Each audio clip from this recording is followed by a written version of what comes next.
Empires by Katie Riggs. Chapter 1. Shell was 13 and a half. She figured she earned it once she reached her teenage years. Shell was a normal, kind of pretty girl. She was a lost normal girl who felt that she was losing her mind. It started as a perfectly normal Wednesday, except for the fact that school was canceled. School was never canceled on a Wednesday, and that she was on a hike with her mom. Her mom never took her on a hike. It was cloudy and sprinkling slightly, a perfect day for someone to get lost in the woods. Shell had left her mom to go back to the rest area to find a bathroom. She had already drank 3 water bottles and really had to pee. Her mom tried to get her to stay and finish the hike, but Shell shouted at her and ran off the trail and into the woods. She squatted, took her pee, and tried to find her way back to the trail. She soon realized her mistake. She was lost. She began to panic. Calm down, she muttered to herself.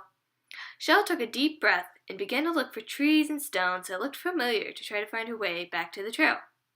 30 minutes passed, then 45, then an hour before she realized she was going in circles. That was when Shell began to notice these words weren't quite right. It started with the walking stones. Shell had taken a seat on a rather largish rock to have a rest when it began to move. It began to rock back and forth, slightly at first, then faster and faster until Shell was thrown off. She turned around slowly and saw her rock now had stubby little arms and legs and a slightly battered top hat. She assumed it was a he, growled, "You squished my hat." Shell whispered, "I am really very sorry." "Humph," the rock said. "I guess I'll forgive you. My name is Mr. Rockefeller, and you seem lost." Shell introduced herself and said yes, she was lost, and she really was sorry for crushing his hat. From this point on, Mr. Rockefeller became Shell's traveling companion. They continued traveling for who knows how long, for time seemed inconsistent and they had no way of keeping track. Eventually, they came upon a giant oak tree. It was the largest tree either Shell or Mr. Rockefeller had ever seen. There seemed to be tiny little lights buzzing around it. There was a small wooden door carved into the side of the gigantic tree. Most of the light seemed to come from there, so Shell and Mr. Rockefeller decided to check it out. They didn't seem to notice, but the closer and closer they got to the door, the smaller and smaller Shell became. When they reached the door, Shell was 6 inches tall, with minute crystal-like wings. "This must be the fairies' territory," Mr. Rockefeller said somberly. "Now we have to go inside."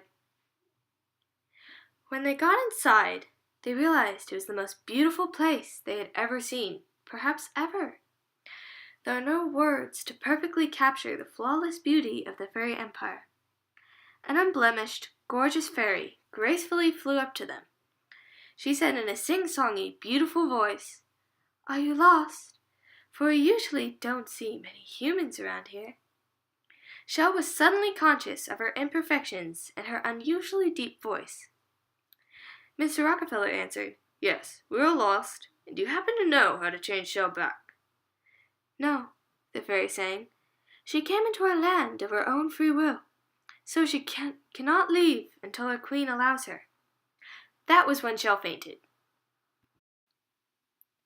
Chapter 2. When Shell woke up, she was in a huge, elegant throne room, and on that dazzling throne sat the most magnificent creature Shell or Mr. Rockefeller had ever seen. She was even more beautiful than the first fairy they had met, whom Mr. Rockefeller had introduced as Ariel.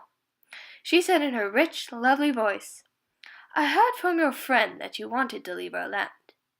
The only thing that Shell could do was nod. "But you came here of your own accord?" she questioned. "Yes," Shell murmured, "but it was a complete accident." "Why should I let you leave?" the Queen asked. "Because I need my family, and I don't belong here," Shell replied almost immediately. "I will make a deal with you," the Queen stated. "You will go home to your family for 6 months out of the year, and then you will stay with us for the other 6 months. Agreed?" "Why can't I stay with my parents all year long and come to visit you whenever I like?" Shell wondered aloud. "Because you came to us freely, and in most cases I make them stay with us forever. But you seem to really miss your family, so I'll make an exception for you. I won't let you leave us completely, because you may tell someone about us. Even when you go home with your mom, you will still have fairies watching you at all times." "At least I get to go home," said Shell, trying to be positive. "Goodbye, Shell," said the Queen. "See you in 6 months." This is how Shell lived for the rest of her life. She lived with her mom for 6 months, the fall and winter months, and with the fairies for the other 6 months, the spring and summer months. Shell eventually married a man she met during the months she was with her mom and had twins. She brought them with her when she moved to the fairy realm permanently after her mother died, much to the dislike of the Fairy Queen until she realized Shell was never going to leave again. Shell died at the extremely old age of 193, probably from living in the fairy realm for so long. Many of Shell's descendants never left the fairy realm and can still be found there even after many years. The end.